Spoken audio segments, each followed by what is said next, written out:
Thank you, Mr. Chairman, and thank you for letting me wave onto this important hearing. Mr. Baker, I'm going to associate myself with the comments of Ms. Lesko and Ms. Kamick in relationship to transgender sports. Women ought to be able to compete without men. And I will tell you that one of my local youth leagues, I think, might have actually come up with the right answer. There's a women's division and an open division. And it's kind of an interesting twist on it. But anyway, I pass that on to you, and now get back to where I plan to go. Ms. Page, thank you for being here. As the congressman who represents Radford University, we're just very proud of what you've done and moving up the ranks, getting involved in the whole process with the, let me see, make sure I get the name right, the Student Athlete Advisory Committee, and then starting off at your own school at Radford, which is a wonderful institution, and then moving up. I'm going to ask you a question in a second that I'm going to give you a minute to think about, and then I'm going to do a little Radford ad. And that is, what has not been said or not been said enough at this hearing that you'd like to emphasize? That being said, let me go into my Radford ad. And also let me say thank you to your Director of Athletics at Radford, Robert Lineberg, for being with you today. We appreciate you being here. So Radford's a great college, a university. It's in my district.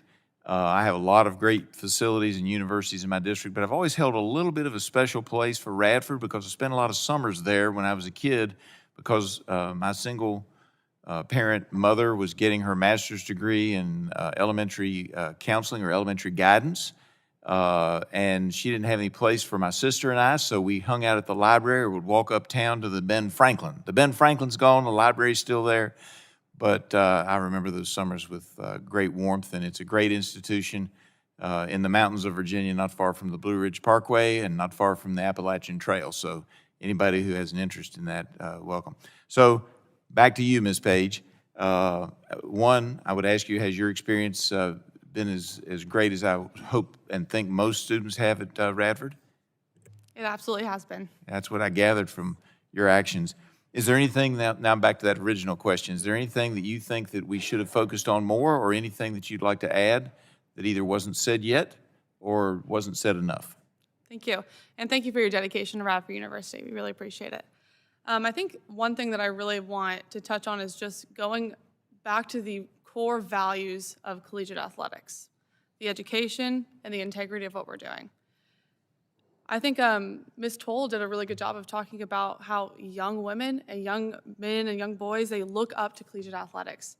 If we create a model where we're employees, first of all, You don't feel like an employee, do you? I don't feel like an employee. I don't at all, especially since it's a voluntary thing that we're doing. We get the privilege of playing collegiate sports, and then we get the privilege to make money off of our NIL, rather than it just needing to be awarded to us because we're there.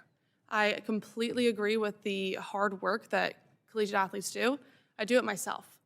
But I think that we really need to anchor down on the core values of what we're going about. Our education, I'm getting my education while getting to play my sport, not playing my sport with my education on the side. So I think that's really important for us to continue to talk about the integrity of college sports and the morals behind it. And then also just on an NIL standpoint, I think it's important for individuals to realize that at a mid-major, I personally and my peers are seeking out opportunities.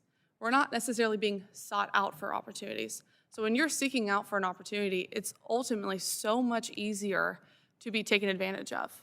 It's so much easier when you don't necessarily have a full staff NIL person at your university at your disposal.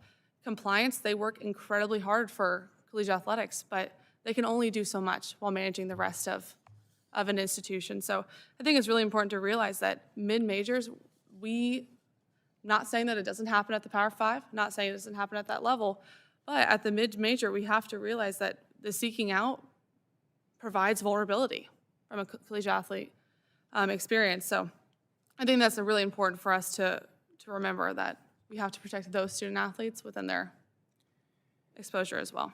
And in the mid-majors and even Division II, you're not in the same league as somebody playing football. No offense to those folks playing football at one of the major universities, UCLA, is Mr. Griffith. Every time they say your name, I go, what?